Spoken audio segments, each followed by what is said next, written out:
Looking for a healthy and heartwarming dish? Today, we're cooking Pesang Lapu-Lapu, a Filipino favorite made with fresh grouper fish simmered in the soothing ginger broth with Pechay, perfect for chilly days or when you just need a comforting meal.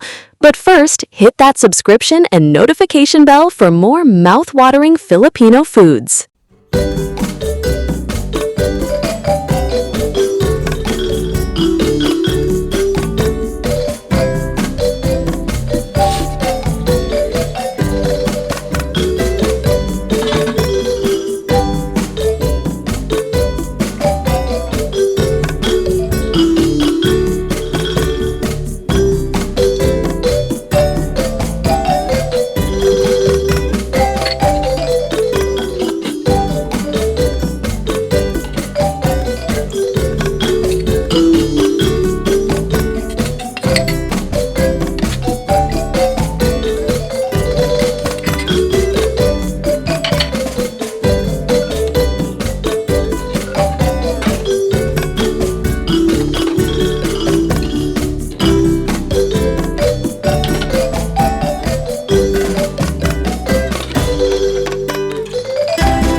Thanks for watching. Please like and subscribe to my channel for more mouth-watering Filipino food recipes.